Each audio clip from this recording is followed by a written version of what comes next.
Commander Lee Minji floated through the cold darkness of space, her helmet lights cutting through the twisted metal of the ancient starship. The vessel had been drifting dead for thousands of years, its hull scarred by weapons that no longer existed in the civilized galaxy. "Captain, I'm reading intact data storage in the central section," came the voice of Lieutenant Park Hyun through her comm system. His ship, the Prometheus, waited a safe distance away while she explored the wreck personally. "Copy that, Hyun. This thing is older than anything in our records." Minji pushed herself through a torn bulkhead, her magnetic boots finding purchase on what had once been a deck.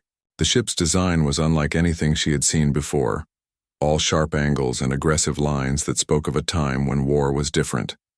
She found the data core in what appeared to be the command center.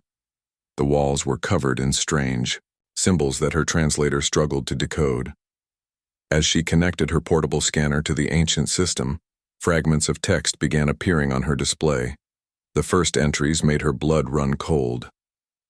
Third Galactic War, Day 847. The Terran Alliance has deployed orbital bombardment platforms around Proxima Station. Civilian casualties estimated at 12 million. Enemy commander refuses surrender terms. Minji stared at the text. Terran Alliance. That was humanity's old name, from before they joined the Galactic Council. But this couldn't be right. Humans were classified as a peaceful species. They grew food and built quiet colonies. Everyone knew that. She kept reading. The logs spoke of massive fleet battles involving thousands of ships. They described something called total war, where entire planets were turned into weapons factories. They mentioned human tactics that seemed impossible under the sacred protocols that governed all modern warfare. "Captain, are you finding anything useful in there?" Hyun's voice brought her back to the present. "I'm not sure yet. Send me everything we have on humanity's admission to the Galactic Council." While she waited for the files, Minji continued exploring the data core. The ship's final entries painted a picture that made no sense. According to these logs, humanity had been one of the most aggressive species in the galaxy before the sacred protocols were established. They had fought wars that lasted decades and cost billions of lives. Her scanner chimed as Hyun's files arrived. She opened Humanity's Council admission records and felt her stomach drop. Species classification, Homo sapiens. Designation, peaceful agricultural. Evidence. Extended observation of human colonies shows organized farming communities with minimal military presence. No evidence of advanced warfare capabilities. Recommended council status, junior member, agricultural sector. The date on the file was 300 years ago. The council had observed human farming colonies and decided that was all humans were capable of. They had never seen the military shipyards hidden in asteroid belts. They had never witnessed the strategic planning centers buried deep under Earth's surface. They had classified humanity based on what they wanted to see, not what was actually there. "Hyun, I need you to run a deep scan on recent Cathara Empire movements. Cross-reference with territorial expansion patterns." "Captain, that could take hours. Is everything okay?" Minji was already moving toward her extraction point. "The Cathara have been winning champion battles for months, right? Always following the sacred protocols perfectly?" "Yes, Captain. War Prime Veltok hasn't lost a single combat." "Why?" "Because I think they know something the rest of the galaxy doesn't." She reached her ship and began the docking sequence. "They've been studying us, Hyun. Really studying us." As the Prometheus jumped to hyperspace heading for Earth, Minji reviewed the ancient logs one more time. The ship she had explored belonged to a species called the Hegemony. They had controlled half the galaxy through pure military might before the sacred protocols ended their reign. According to the logs, they had been defeated not by superior technology or numbers, but by human tactical thinking. "Humans fight differently," the final log entry read. "They do not seek honor in battle. They seek victory. They will sacrifice anything, use any method, break any rule to win. The hegemony cannot adapt to their chaos. We surrender unconditionally." The entry was signed by Hegemon Prime Zalthar, dated just 2 years before the sacred protocols were signed and the galaxy entered its age of peace. Minji realized the horrible truth. The galaxy had been at peace for 3,000 years because everyone agreed to fight by the same rules. Champion against champion, honor above victory, minimal casualties, civilized warfare. But the Kythera were building something bigger. Their champion victories were too systematic, too focused on strategic locations. They were preparing for the kind of war the galaxy had forgotten how to fight. And they were counting on humanity being exactly what the Council record said they were: peaceful farmers who knew nothing about real warfare.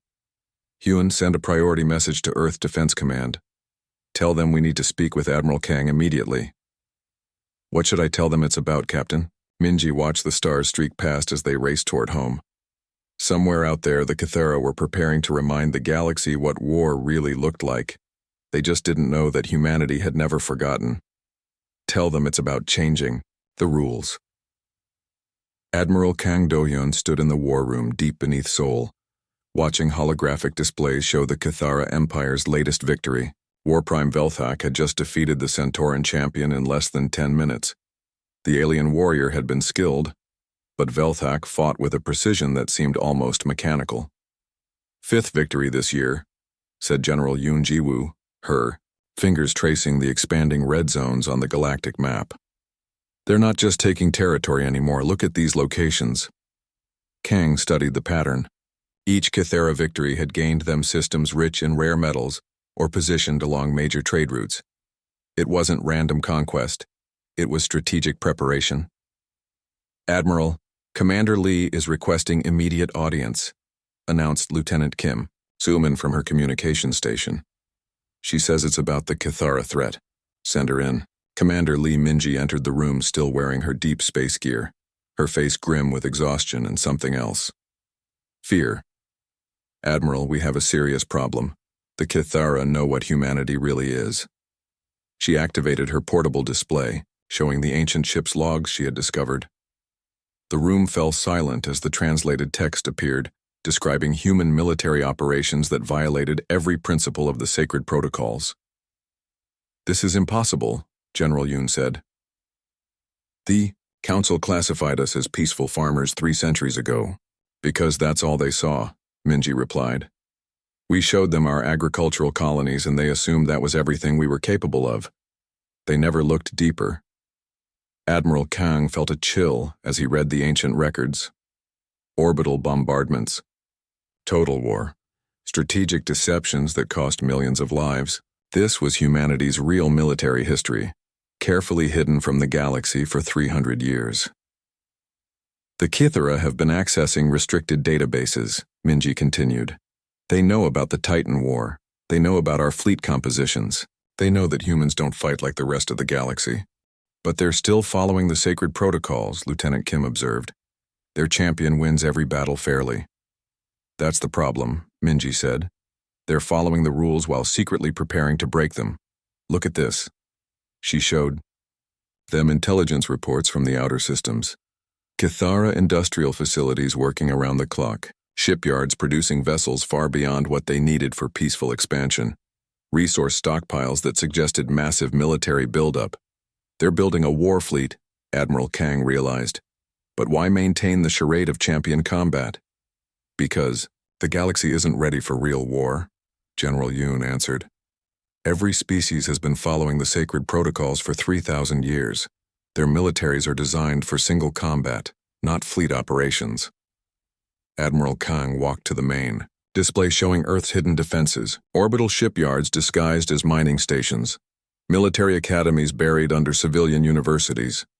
The entire human defense coalition existed in the shadows, unknown to the galaxy. "How long do we have?" he asked. "War Prime Velthak is scheduled to face the Altarian champion next week," Minji replied. "If he wins, the Kythera will control 7 systems in a direct line toward the galactic core, perfect staging ground for a major offensive. And the Council still thinks we're farmers. Worse, if the Kythera reveal our true capabilities to the Council, we'll be branded as deceptive warmongers. Half the galaxy will side with them just to contain what they'll see as a human threat." The room fell quiet except for the hum of computers processing tactical data. Admiral Kang had spent 30 years preparing for threats the galaxy couldn't imagine. He had studied every human conflict from ancient Earth to the Outer Rim Wars. He knew what his species was capable of when pushed to extremes. General Yoon, what's our current fleet readiness? Full war mobilization could be achieved in 72 hours. We have 15 battle groups in deep space, plus home defense squadrons. And our allies? The few species that know our real history are either too small to matter or too scared to act. We're essentially alone. Admiral Kang made his decision. Commander Lee, I'm recommending you as humanity's champion for the next council session. Sir, the Cathara champion is undefeated.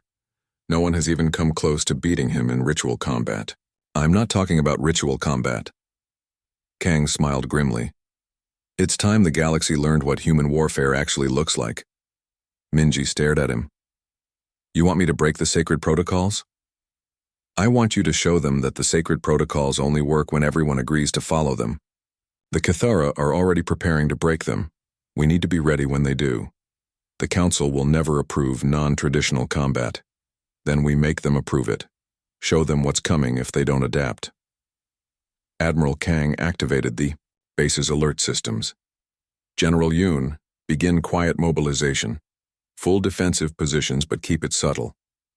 And if the Council refuses to listen? Minji asked. Admiral Kang looked at the display showing Cathara territorial gains. Each red zone represented millions of beings who would suffer when the real war began. Then we save the galaxy whether they want us to or not. That's what humans do, Commander. We fight the wars that nobody else can win. Commander Lee Minji walked into the great chamber of the Galactic Council, her boots echoing in the vast space. Representatives from 12 species sat in a perfect circle, each delegation dressed in their finest ceremonial robes. The chamber had seen 3,000 years of peaceful debates and honorable decisions. Today that would change. Honored Council, Minji began, standing in the center where champions traditionally made their challenges. I come before you not just as humanity's representative, but as someone who has discovered a terrible truth about our galaxy. The Zephyrian delegate, Counselor Thane, raised one of his four arms. Commander Lee, we understand you wish to challenge War Prime Veltak. The combat arena has been prepared according to Sacred Protocol 7. I'm not here for ritual combat, Minji said, her voice carrying clearly through the chamber. I'm here to show you why the sacred protocols are about to get us all killed. Shocked murmurs rippled through the assembly. The Altarian delegate stood up, his crystalline features flashing with anger. This is outrageous. The sacred protocols have maintained peace for 3 millennia. Peace built on a lie, Minji replied. She activated her portable hologram projector. What you're about to see is classified human military footage. I'm sharing it because your lives depend on understanding what real warfare looks like. The chamber fell silent as images filled the air above them. Massive human fleets moving in. Perfect coordination. Thousands of ships executing complex maneuvers simultaneously. Orbital bombardments that could crack planets. Strategic planning that encompassed entire star systems. This is monstrous, gasped the Centauran representative. Warfare should be between champions, not entire populations. Tell that to the Cathara, Minji said grimly. She changed the display to show intelligence reports. While you've been perfecting your champions' fighting techniques, they've been building this. The new images showed Cathara shipyards working around the clock. Massive industrial complexes producing weapons of war. Resource stockpiles that could supply a fleet for years of continuous combat. War Prime Veltak himself rose from the Cathara delegation. He was enormous even by his species' standards, his scaled hide bearing the ritual scars of countless victories. The human speaks of chaos and destruction as if they were virtues.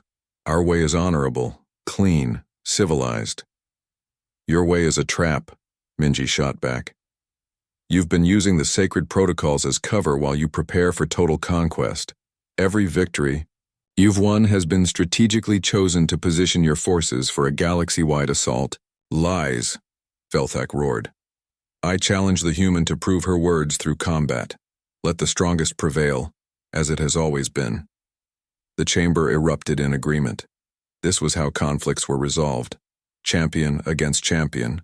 Honor against honor. The old ways that had kept the peace. Minji smiled.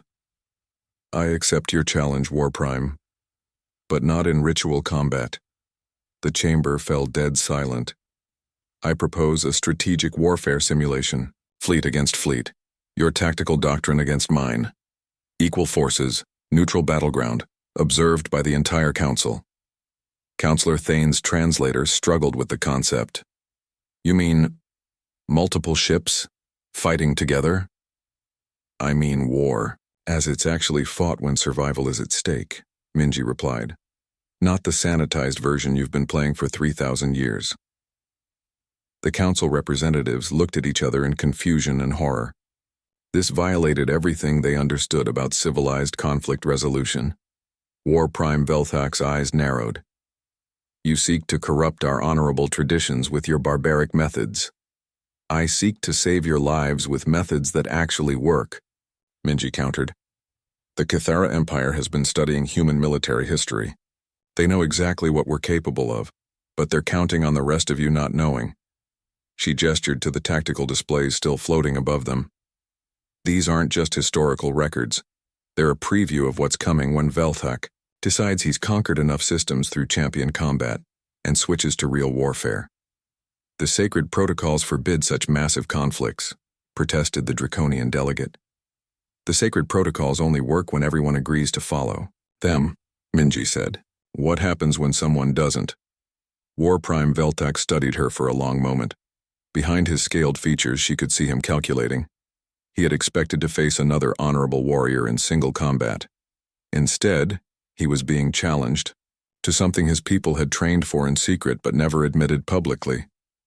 Very well, he said finally. I accept this simulation. But when I prove that Kithara discipline and honor are superior to human chaos, you will acknowledge our rightful leadership of this galaxy. And when I prove that your honor is no match for human adaptability, Minji replied, you'll acknowledge that the galaxy needs a new approach to defense. The council chamber buzzed with nervous energy. Representatives who had spent their entire careers managing peaceful disputes now faced the prospect of witnessing actual military strategy. Counselor Thane called for order. This is unprecedented. We must vote on whether to allow such a demonstration. Vote quickly, Minji warned, because, ready or not, real war is coming to this galaxy. The only question is whether you'll be prepared for it. As the council debated, she caught War Prime Velthak's eye. He was smiling now, confident in his people's military superiority. He had no idea what humanity was about to teach him about the art of war. The Kepler neutral zone stretched empty before them, a perfect battlefield with no planets or stations to complicate the engagement. Commander Lee Minji sat in the simulation command center, surrounded by holographic displays showing 100 Kithara vessels arranged in perfect formation. Across from her, War Prime Velthak commanded an identical fleet. His ships moved like dancers, each vessel maintaining precise distance from its neighbors. The formation was beautiful, disciplined, and exactly what Minji had expected. Human fleet appears scattered, observed the Altarian Council representative, watching from the observation deck. Is this some kind of mistake? Admiral Kang Do-hyun smiled from Earth's command center as he watched the live feed. No mistake. She's applying the Kim doctrine. Sir? Asked Lieutenant Park Hyun. Make your enemy think you're weak when you're actually setting a trap. Make them believe you're running when you're really positioning for attack. In the simulation, Minji's ship spread across multiple vectors with no apparent coordination. To anyone watching, it looked like chaos. Some vessels hung back near the edge of the battlefield. Others moved in seemingly random directions. A few appeared to be retreating before the battle even started.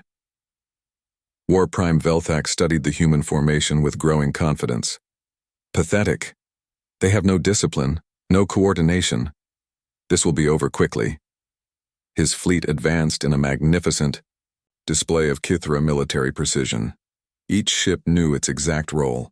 Every movement had been practiced countless times. They were a weapon of perfect unity, advancing toward what appeared to be a disorganized enemy. Human vessels are retreating, reported Velthak's tactical officer. They appear to be fleeing toward the asteroid field. Pursue them. Do not let them escape to regroup. Minji watched the Kithara fleet follow her apparently retreating ships deeper into the battlefield. The enemy formation remained tight and disciplined as they chased what they thought were scattered human forces.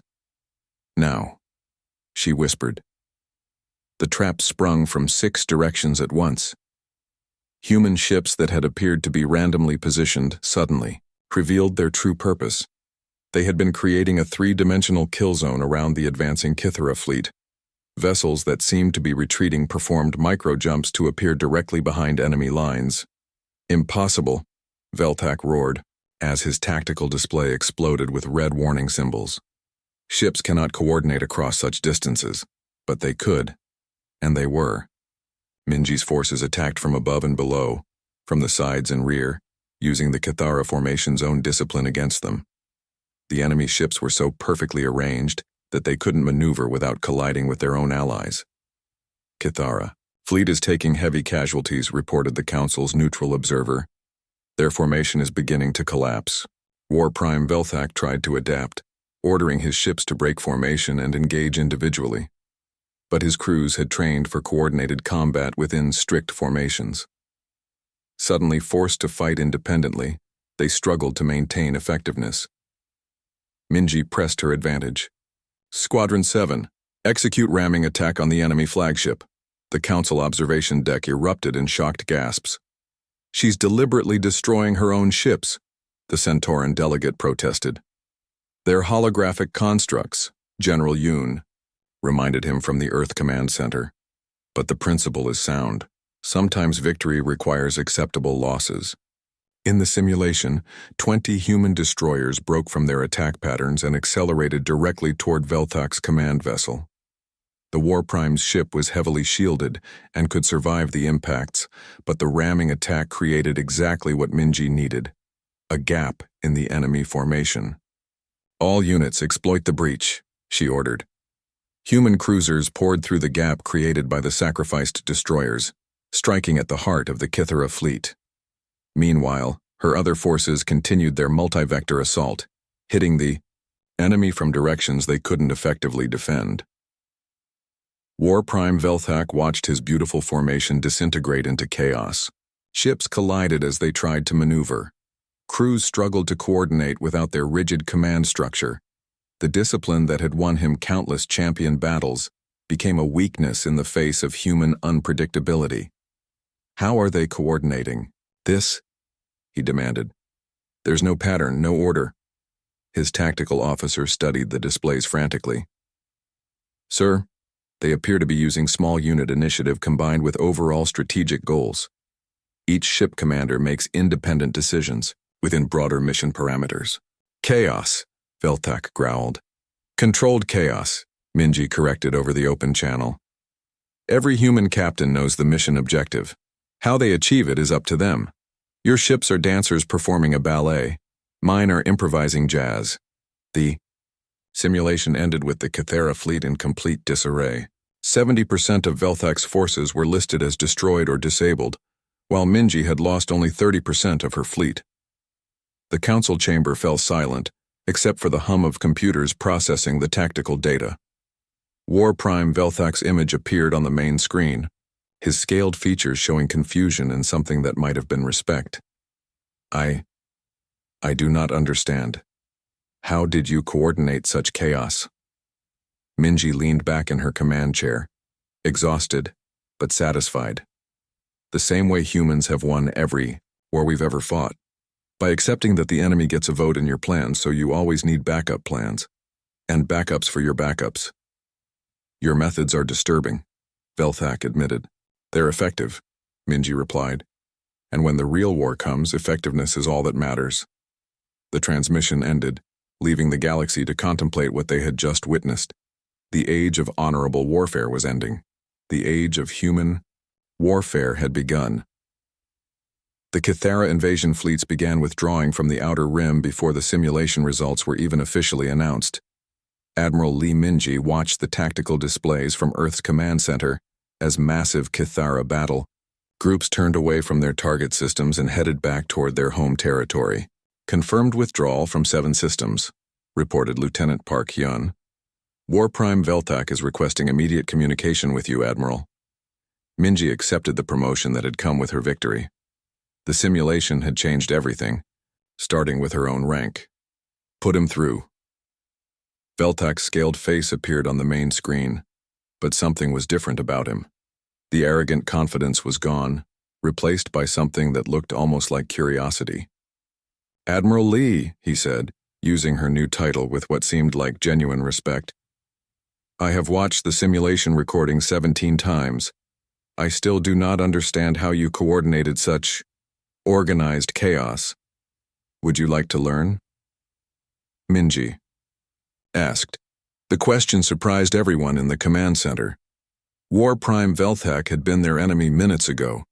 Now she was offering to teach him.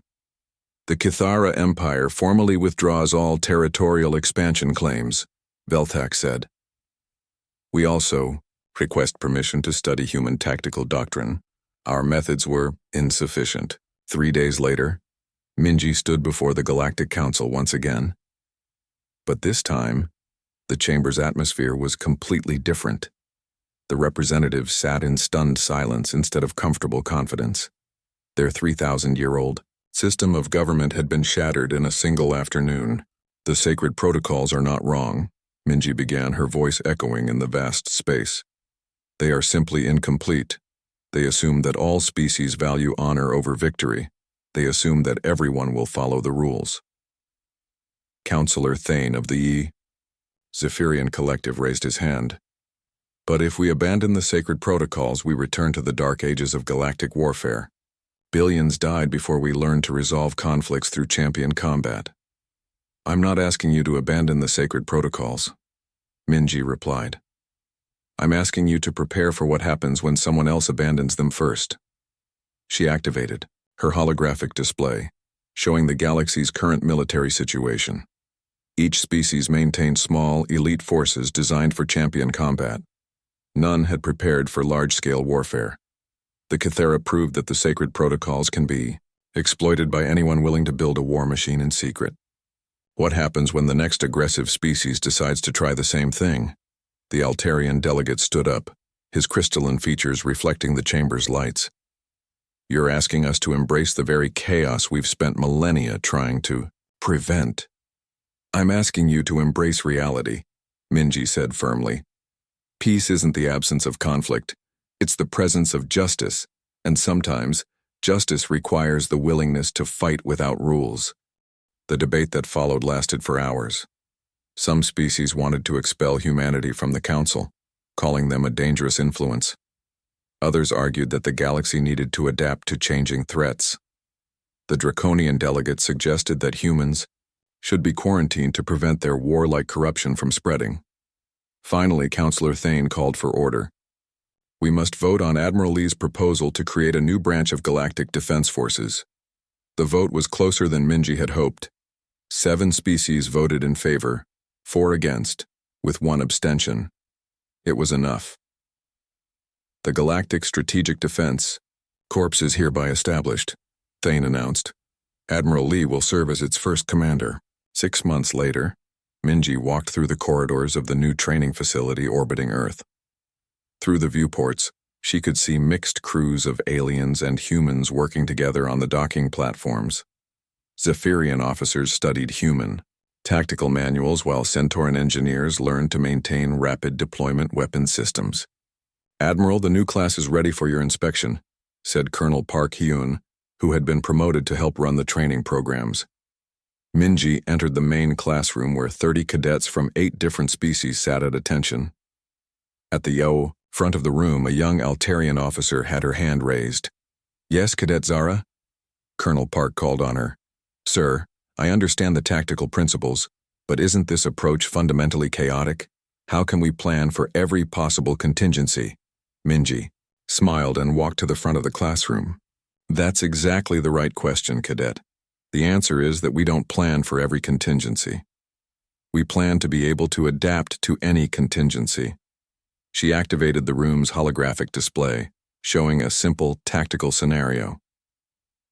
Traditional, galactic warfare is like a chess game. Every piece has specific rules, specific moves. Very predictable. The display changed to show the kind of fluid, multi-vector engagement that had defeated the Cathara. Human warfare is like... She paused, thinking of the right comparison. Like a river, water doesn't break rocks by being stronger. It breaks them by finding every crack, every weakness, and flowing around every obstacle. War Prime Veltak, who had been sitting quietly in the back of the classroom, raised his hand. Admiral, in our recent joint exercises, my forces still struggle with human unpredictability. How do we learn to think like water? By accepting that the enemy gets a vote in your plans, Minji replied. So you always have a backup plan, and a backup for your backup. She walked to the viewport and looked out at the stars. The galaxy was still peaceful, but it was a different kind of peace now. Not the fragile peace of universal agreement, but the solid peace of universal preparedness. The galaxy was peaceful, she said quietly, until humanity changed the rules. Now it's peaceful because we're ready for anyone who wants to change them again.